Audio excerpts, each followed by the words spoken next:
যদি আমার একটা ক্ষতি করে তাহলে মঙ্গল হবে কি করে? তাহলে শোনো কি করে মঙ্গল হয়। এক রাজ্যের এক রাজা তার এক মন্ত্রী সহ প্রতিদিন ওই প্রভাতকালে ভোরবেলা মর্নিং ওয়াকে যায়, সকালবেলা হাঁটাহাঁটি করে, একটু দৌড়দৌড়ি করে।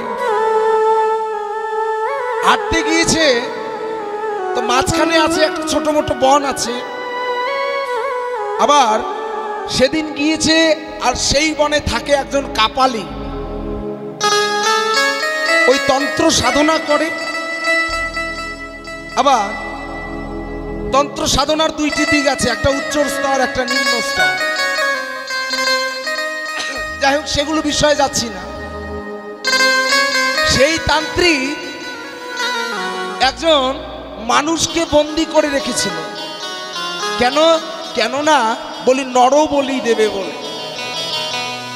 কিন্তু সেই মানুষটা সৌভাগ্যবশত ওই দড়ি ছিঁড়ে বেরিয়ে যায়। কিন্তু যেদিন রাজা হাঁটতে বেরোয় তার আগের দিন রাজার চরণে একটু আঘাত লাগে। আঘাত লেগে পায়ের বুড়ো আঙুলটা ফেটে যায়, কেটে যায়। মন্ত্রীর মুখ থেকে একটা কথা বেরোলো, মহারাজ ভগবান যা করে মঙ্গল করে, ভগবান যা করে মঙ্গল করে। মহারাজ প্রধান এই কে আছিস, এই মন্ত্রীটাকে কারাগারে পুড়ে দে। আরে আমার পায়ে ব্যথা লেগেছে, আমার পায়ের আঙ্গুলটা ফেটে গেছে, আর এই বটায় বলে কিনা ভগবান যা করে মঙ্গলের জন্য করে। আরে আমার খাবি তুই, আবার আমার তুই কষ্টে তুই আনন্দ পাচ্ছিস। মন্ত্রীটাকে কারাগারে বন্ধ করে রেখে দিয়েছে। পরের দিন সকালবেলা রাজা ওই রাস্তা দিয়ে হাঁটছে, মানে মর্নিং ওয়াক করছে। আর ওই তান্ত্রিকের যে লোকটা ছিল, বেঁধে রাখা লোকটা, সেই লোকটা করেছে কি বাঁধন ছিঁড়ে বাঁধন আলগা হয়ে পালিয়ে কোথাও চলে গেছে। তান্ত্রিকের দুইজন সেবক খুঁজতে বেরিয়েছে কোথায় এখন মানুষ পায়, নরবলির সময় হয়ে গেছে। হঠাৎ দেখলো রাজা ওই পথে আসছে, রাজাকে ধরে চ্যাংদোলা করে নিয়ে গুরুদেবের কাছে নিয়ে গেছে। গুরুদেব এই হচ্ছে আপনার বলির বস্তু, এইটাকে আপনি বলি দেন। যাই হোক গুরুদেব খুব খুশি হলো। আরে ওই লোকটা পালিয়ে গেছে তো কি হয়েছে, নাদুস নদুস একটা ভালো লোককে নিয়ে এসেছিস, মা খুব খুশি হবে। ওই রাজার গলাটা হাড়ি কাঠের মধ্যে দিয়েছে। কাপালিক তা তুলে রাজার মাথাটা যেই বলি দিতে যাবে, হঠাৎ দেখে রাজার পায়ের মধ্যে ওই পায়ের বুড়ো আঙুলটা ফাটা, ফেটে গেছে, এখনো রক্তের দাগ লেগে আছে। সঙ্গে সঙ্গে সেবকগণকে বলছে, সেবকগণ এ বলি হবে না। কেন হবে না? বলি বলির পায়ে খুদ আছে, বলিটার পায়ে খুদ আছে। রাজা বুঝতে পারলো ভগবান যে আমার এই পায়ের বুড়ো আঙুলটা ফাটিয়েছিল, এটা আমার অমঙ্গল করে নাই, মঙ্গলই করেছে।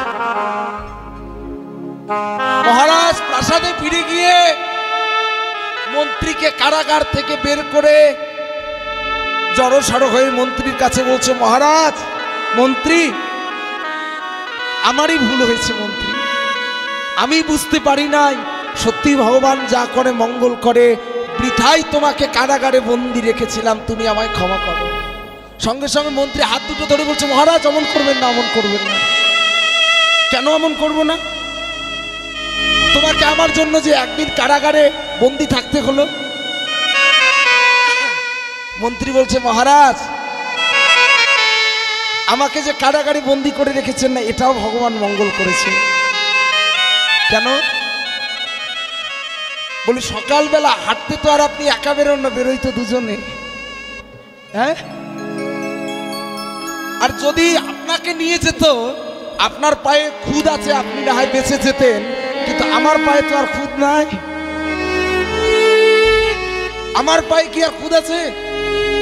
তাহলে আমার বলিটা ঠিকই হতো, ভগবান যা করে জগতের মঙ্গলের জন্য করেন। হরি বল, হরি বল, হরি বল। কিন্তু আমরা যদি বলি ভগবানকে আমার জীবনে বেশি নাক গলাতে দেব না, হ্যাঁ বেশি নাক গলাতে দেব না, আমার যা ইচ্ছা আমি তাই করব, হরি বল হরি বল বাবা, তাহলে কি আপনি পারবেন? পারবেন? পারবেন না। কেননা ভগবান ঠিক করে রেখেছে আপনার দ্বারা কি হবে। একজন মানুষ মনে মনে ভাবছে, আরে সবাই বলে ভগবানের ইচ্ছা ছাড়া, ভগবানের ইচ্ছা ব্যতিরিকে নাকি একটা গাছের পাতাও নাকি নড়ে না। আচ্ছা ঠিক আছে, আজকে দেখি তো আমি খাবো না, ভগবান আমাকে কি করে জোর করে খাওয়ায়।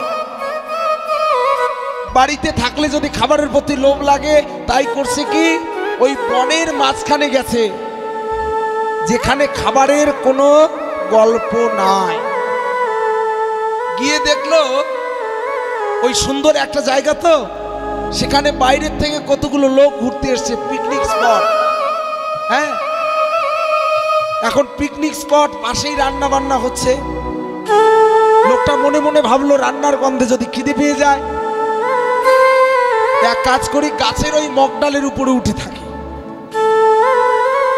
গাছের মগডালের উপরে যেই না উঠেছে, এমন সময় বাঘ এমন জোরে একটা হুঙ্কার দিয়েছে, সাথে সাথে ওই পিকনিক করতে যারা যারা এসেছিল সবাই সেখান থেকে কোথায় চলে গেছে, যে যেই দিকে পারে। লোকটা গাছের উপরে বসে আছে।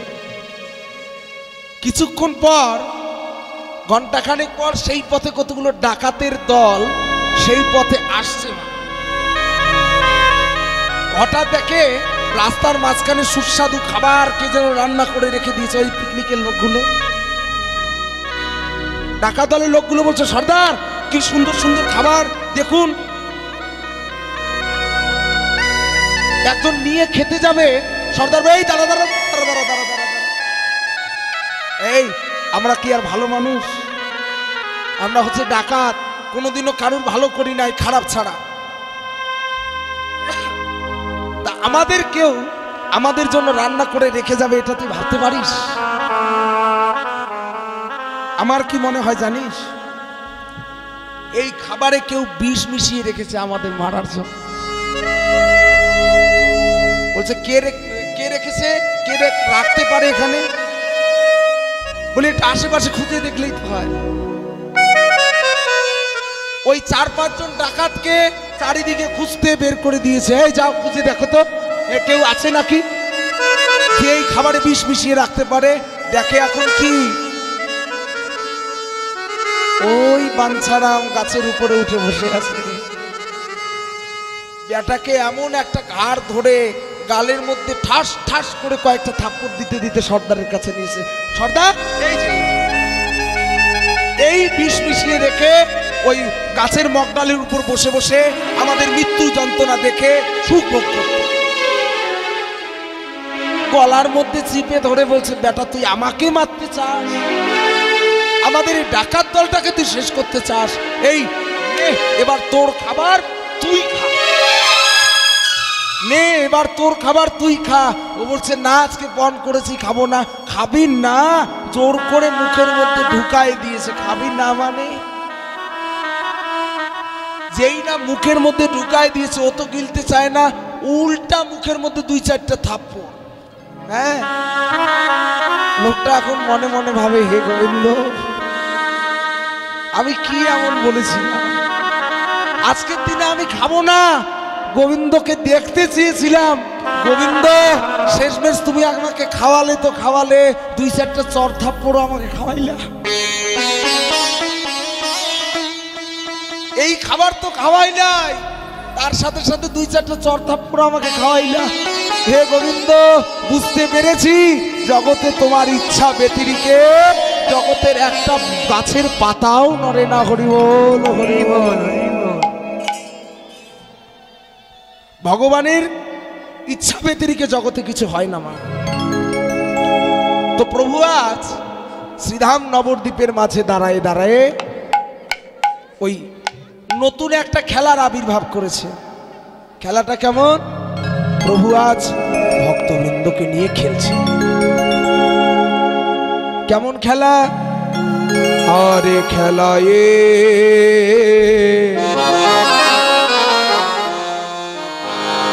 আরে খেলায়ে বিনোদ খেলা,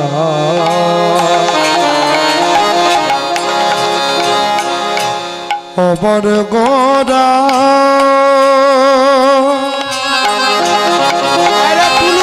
সবাই হরিবল করবে।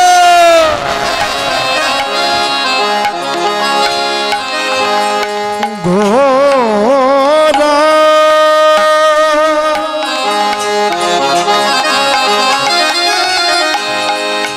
গোরা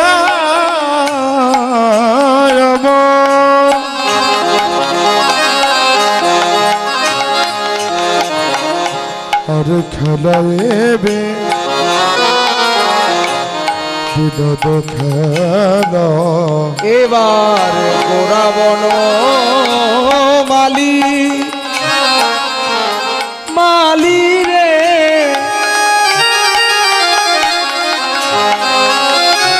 আমার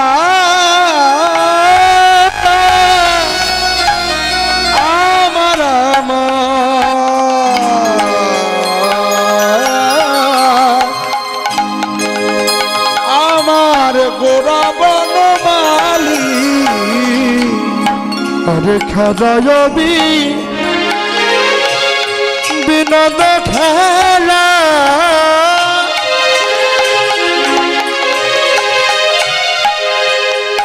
আমার গোরা বনমালী। এবার পুলি নদী বিহার করে দেখো ভগত মণ্ডলী, আর পুলিন বিহার করে ভকত মণ্ডলী। বলি খেলিছে গোরা গুণমণি, বলি আমার খেলিছে গোরা গুণমণি। ওই না খেলিছে গোরা আবার বনমালী, ও গো খেলিছে গোরা বনমালী। ওরাকে ওই না হৃদয় বাগানের বনমালী খেলিছে গোরা বনমালী। বলি হৃদয় বাগানের বনমালী, বলি খেলিছি গোরা বনমালী। হরে কৃষ্ণ বাবা। এই যে বাবারা উঠে উঠে চলে যাচ্ছ তোমরা, খুব খারাপ লাগে কিন্তু। হ্যাঁ আচ্ছা বলো তো, ছোটবেলায় কি কি খেলা খেলছো বাবারা? ছোটবেলায় কি কি খেলা খেলছো তোমরা বলো তো? এই যে হরে কৃষ্ণ বাবা, ছোটবেলায় কি কি খেলা খেলছেন একটু বলেন। হ্যাঁ কি খেলছেন বলেন তো? কি তাস খেলতেন বাবা? তাস পিটাইতেন নাকি? তাহলে কি খেলতেন? হ্যাঁ ভলিবল। আর কি খেলতেন? হ্যাঁ হাডুডু। তাহলে কবাডি খেলতেন, লুকাচুরি খেলতেন? হ্যাঁ খেলতেন। আচ্ছা ঠিক আছে, বাবাদের কথা বাদ দেন। হ্যাঁ হরে কৃষ্ণ মায়েরা, তোমরা কি খেলতে একটু বলো তো? কুতকুত কুতকুত। এই একটা খেলা আছে না, পাথর দিয়ে পাথরটা এইদিকে নেয় আবার এইদিকে নেয়, কুতকুত। খেলাটাকে কি বলে? এই দাঁড়া, কি বলে খেলাটাকে? লাফালাফি। কি বলে খেলাটাকে? পাথর এইদিকে কখনো আবার এইদিকে কখনো, এটা কি বলে? হ্যাঁ এই মা তোমরা জানো না খেলাটার নাম কি? আর কি খেলছো বলো? আর কি খেলছো? রান্নাবাটি খেলছো? খেলছো? পুতুল খেলছো? আর কি খেলছো? হ্যাঁ, মৌসি না, এইটা খেলাবার আমি শুনি না। আর কি খেলছেন বলেন? খেলাধুলার পালা তো, আর কি খেলছেন বলেন?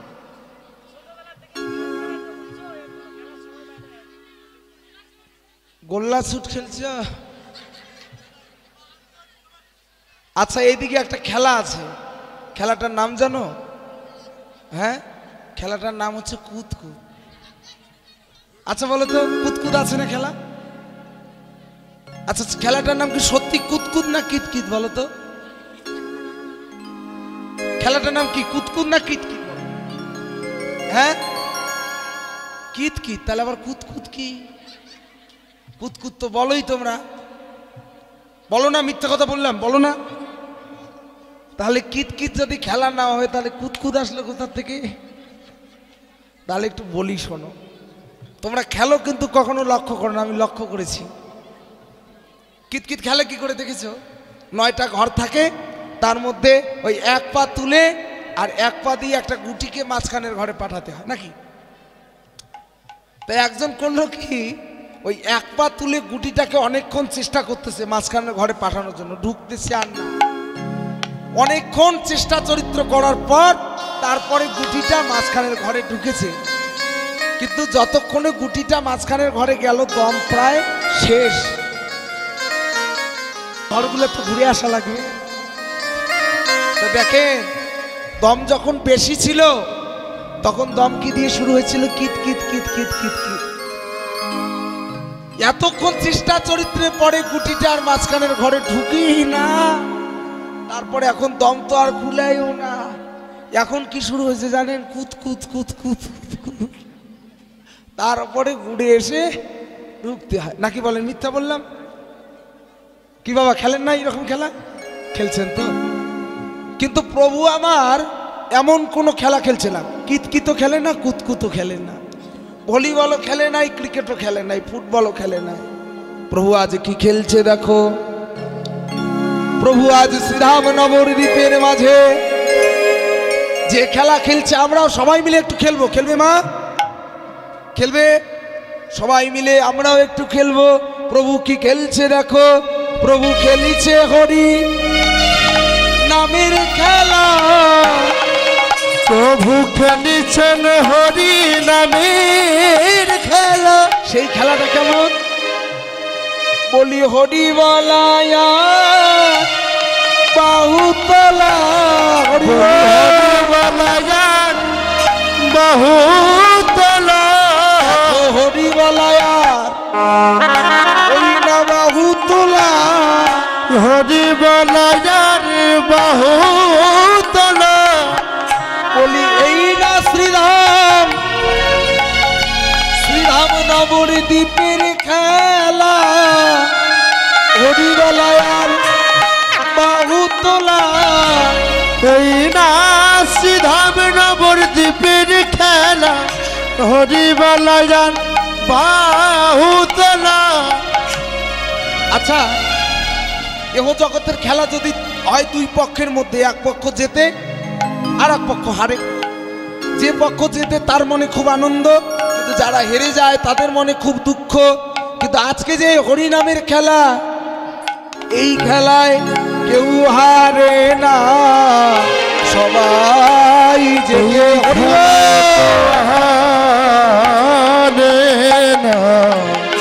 সবাই যেতে। যে জন হরিনামের খেলাতে মাতে কেউ হারে না, সবাই যেতে। জন হরির নামে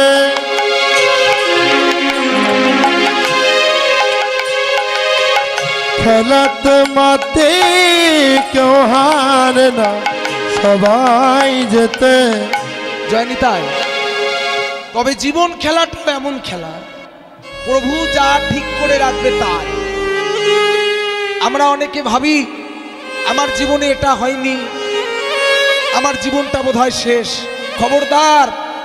এই যে মা, তোমাদের একটা কথা বলে যাই, অনেকে আত্মঘাতী হয়, নিজের প্রাণ নিজে কেড়ে নেয়, অনেকে সুইসাইড করে না। খবরদার, এটা কোনোদিনও করতে যাবে না। মা, জীবনে যত দুঃখ আসুক, সেই দুঃখ অন্য কেউ তোমাকে দেয়, কিন্তু তার জন্য তুমি একুল অকুল বকুল তুমি হারাইও না মা। বাবা, যে আত্মঘাতী হয়, প্রাণ নাশ করে, এই জীবনের খেলায় হেরে গিয়ে তারা এহকুলো যেমন হারায়, তারা পরকুলো তেমন হারায়। তারা আর কোনো দিন কোনো জনিতে তাদের জন্ম হয় না। তারা প্রেতাত্মা হয়ে ঘুরে বেড়ায়। দেখবে, তুমি আর তোমার জন্য কি ভাবছো, ভগবান তোমার জন্য তার থেকে বেশি ভালো করে ভেবে রেখেছে।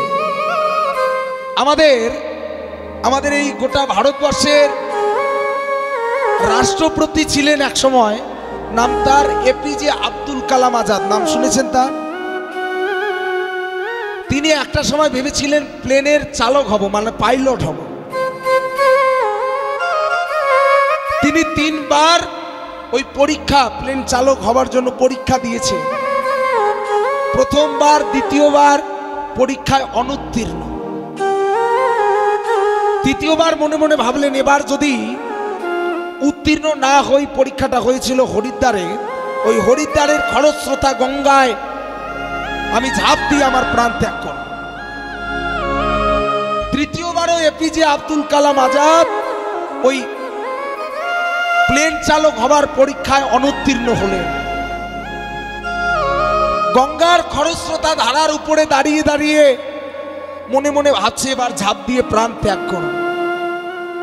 ইতিমধ্যে সেখানকার একজন সাধু বাবাজি তার হাতটা টেনে ধরেছে। এই বাবা, কি করতে চাচ্ছিস? আত্মঘাতী হতে চাচ্ছিস? এটা কখনোই নয়। কি হয়েছে তোর, বল। বলছে, আমি প্লেন চালক হবার জন্য 3 বার পরীক্ষা দিয়েছি, 3 বার পরীক্ষায় অনুত্তীর্ণ, এবারও হতে পারি নাই, আমার জীবনটা নষ্ট হয়ে গেল। সেদিন এপিজে আব্দুল কালামকে সেই বাবাজি বলেছিলেন, বাবা শোন, সেবা আদি করে খাওয়া দাওয়া করে তুই ঘরে ফিরে যা। রামেশ্বরম ছিল এপিজে আব্দুল কালামের ঘর। সেই বলছে, তুই ঘরে ফিরে যা। শোন, তুই এই পরীক্ষায় পাশ করতে পারিসনি, কিন্তু তোর জীবনে হয়তো ভগবান বলুন, আর তাদের ভগবানই বলুন, আর আমাদের ভগবানই বলুন, ওই তোর জন্য না অনেক ভালো কিছু ভেবে রেখেছে। তুই ঘরে ফিরে যা। সে পরে কি হলো? সে পরে হলো আমাদের গোটা ভারতবর্ষের রাষ্ট্রপতি। তিনি হলেন মিসাইল ম্যান। দেখুন বাবা, তিনি যদি সেদিন নিজের আত্মাটাকে সেদিন যদি ওভাবে বিনাশের পথে পাঠিয়ে দিতেন, আমাদের ভারত এমন একজন রত্ন পুরুষকে পেত। তুমি যেটা তোমার জন্য ভাবছো, তোমার থেকে ভগবান তোমার জন্য আরো অনেক বড় ভালো কিছু ভেবে রেখেছে। নিজে ভাবতে যেও না, নিজে ভাবতে গেলেই তোমার ক্ষতি হবে। বুঝতে পারলে? প্রভু বলছে, ওরে জীব, ওরে জীব, এই জনমটাকে হেলায় তোমরা হারাইও না। কেন জানো? হেলাতে জনম কাটিও না, যুগলো কিশোর। মায়েরা একটু উলুধ্বনি দেবে। শরণ ভজ হরিবল কাটিও না, যুগল কিশোর শরণ ভজ। হেলাতে জনম কাটিও না, যুগল কিশোর শরণ ভজ। কাটিও না, যুগল কিশোর শরণ ভজ। গৌর নরহরি বলছে, ওরে ভাই এসো ভাই নাম গায়, কৃষ্ণ নাম মধু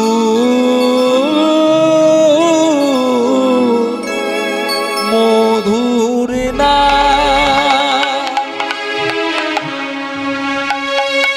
এসো ভাই উত্তোলন করে মায়েরা রাধে রাধে নাম গাই, কৃষ্ণ নাম মধুর নাম, এ নামে দূরে যাবে ত্রিতাব জ্বালা, তোমরা করো হরি নামের মালা, দূরে যাবে চিতাব জ্বালা। রাধে তোমরা করো মদন মোহন হরি হরি নামের মালা।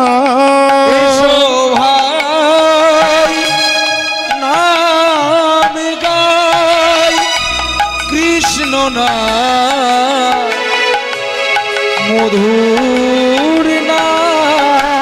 এসো ভাই নাম গাই, মধুর নাম কৃষ্ণ নাম।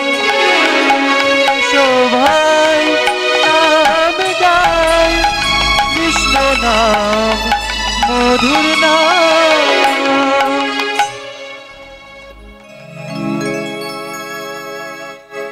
ভাষার সূত্রধর, বাড়ি মানসাই, তার বাবা ও মায়ের আত্মার শান্তি কামনার্থে আগামী বছর মানসাই অষ্টপ্রহরে 1000 টাকা দান করিবেন।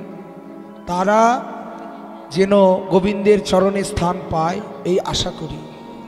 এবং আমরা তো তাদেরকে কিছু দিতে পারবো না বাবা, তবে এতটুকু বলতে পারি, হরিনাম করে গোবিন্দ যদি আমাদের জন্য কিঞ্চিত পুণ্য সঞ্চয় করে রাখেন, গোবিন্দের চরণে নিবেদন করব, যিনি দান করছেন দাতা, এবং যে কমিটির ভাই এবং দাদা বাবারা এই ভিক্ষার ঝুলি কাঁধে নিয়ে এমন মহতি হরিবাসরের জন্য আয়োজন করেছে, কত কষ্ট করে, যে হয়তো কোনোদিন কারো কাছে 10টা টাকা চায় না, সেও ভিক্ষার ঝুলি কাঁধে নিয়েছে। যদি কোনো পূর্ণ অর্জন করে থাকি, গোবিন্দের কাছে প্রার্থনা করছি, দাতা এবং গ্রহিতা যারা এই নামযজ্ঞের মধ্যে রয়েছে এবং উচ্চকারী ভক্তবৃন্দ, তাদের জন্য মঙ্গলময় হয়, লক্ষ্মী যেন তাদের ঘরে বিরাজ করে এবং পরপারে যেন শ্রী গোবিন্দের চরণ লাভ করে। হরি গৌর হরি বল, হরি বল। হরে কৃষ্ণ বাবা। এবার প্রভু আমার কি করলেন, হরিনাম করছে, এমন সময় দেখলেন গগনে যে আর বেলা নাই, গগনে আর বেলা নাই। এই দেখে প্রভু আমার বলছে, ওরে নরহরি, ওরে শ্রীবাস, ওরে গৌরীদাস, দেখ দেখ গগনে আর বেলা নাই, বেলি অবসান হেরি,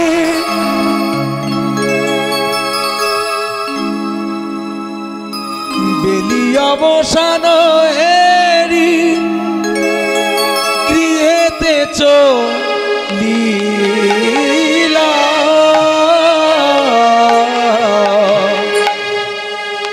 বলিয়ব সান হেরি,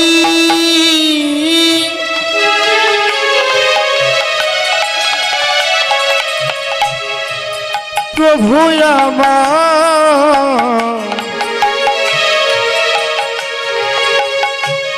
আর গৃহেতে চলিলা এবারে জননী চরণে আসি প্রণাম করিলা।